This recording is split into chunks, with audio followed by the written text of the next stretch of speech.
दर्शकों नमस्कार। जय महाकाल जय महाकाली। दर्शकों आप सभी का स्वागत है हमारे इस YouTube चैनल में। मैं आपकी होस्ट श्रद्धा यादव और मैं जानकारी देने जा रही हूँ ज्योतिष विज्ञान की। दर्शकों हमारे शक्तिधाम धर्मार्थ सेवा समिति के द्वारा ज्योतिष के विभिन्न सीरीज़ का संचालन किया जा रहा है।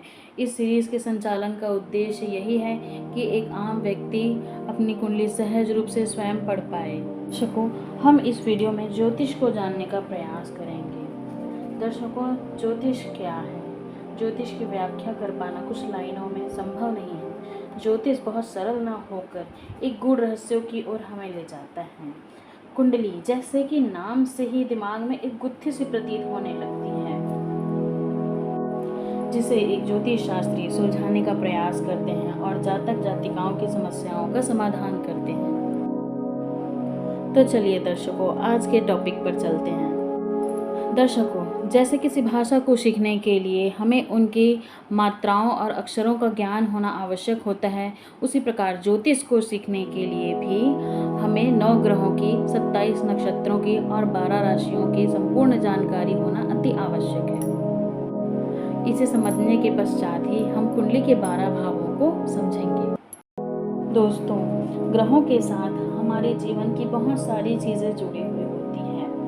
हर ग्रह हमारे जीवन में अलग अलग अपना प्रभाव देते हैं और अलग अलग चीज़ों को रिप्रेजेंट करते हैं। सभी ग्रह जैसे सूर्य, चंद्रमा, मंगल, बुध, शुक्र, शनि एवं राहु केतु सभी हमारे लाइफ में बहुत इम्पोर्टेंट रोल प्ले करते हैं। भारतीय ज्योतिष ग्रहों और नक्षत्रों की गणना करने की वह विधि है जिसकी उत्पत्ति भारत में हुई है। भारत इसी पद्धति में पंचांग बनाते हैं जिसके आधार पर देश भर में त्योहार और पर्व मनाए जाते हैं। प्राचीन काल में ज्योतिष ग्रहों और नक्षत्रों की गति के अध्ययन के लिए था, परंतु कालांतर में ज्योतिष के मायने बदल गए हैं और अब ज्योतिष को भाग्य देखने वाली विद्या मान ली गई है। ज्योतिष को यदि सही ढंग से जान लिया जाए तो मनुष्य अपनी भौतिक क्षमताओं को पहचान सकते हैं। ज्योतिष को लोग धर्मशास्त्र की तरह देखते हैं, परंतु वस्तुतः यह एक विज्ञान है जो कि पूर्णतः गणितीय गणनाओं पर आधारित है और गणनाओं के आधार पर ही जातक की कुंडली का निर्माण होता है और गणनाओं के आधार पर ही ग्रहों की स्थिति का निर्धारण किया जाता है।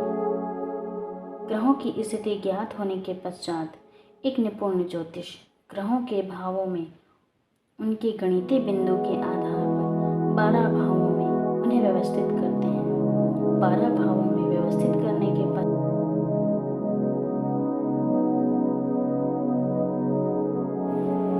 एक जातक की कुंडली का सही फलित करने के लिए जातक का जन्म समय बहुत महत्वपूर्ण होता है। यह वही क्षण है जो व्यक्ति को जीवन भर प्रभावित करता है, क्योंकि यह क्षण ही बताते हैं कि जीवात्मा किन कर्म बीजों, प्रारब्धों व संस्कारों को लेकर इस धरती पर जन्मा है। ज्योतिष विज्ञान के द्वारा किसी व्यक्ति के भविष्य में घटने वाली सभी घटनाओं का पता किया जा सकता है। व्यक्ति के जीवन में घटने वाले घातक अवरोध उनकी राह रोकने वाले हैं अथवा प्रारब्ध के दुर्योग को कब उसे किस समय सहने के लिए विवश होना पड़ेगा, और इस समय ज्योतिष शास्त्र ही एकमात्र माध्यम है जिनके द्वारा जातक को सही दिशा प्राप्त।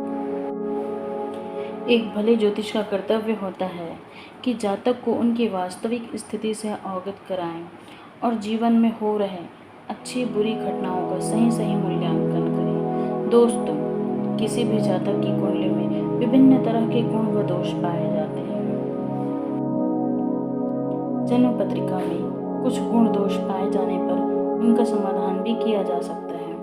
जन्म पत्री की इन्हीं गुण और दोषों को समझने के लिए हमने यहाँ पर ज्योतिष को सीखने की श्रृंखला प्रारंभ की है।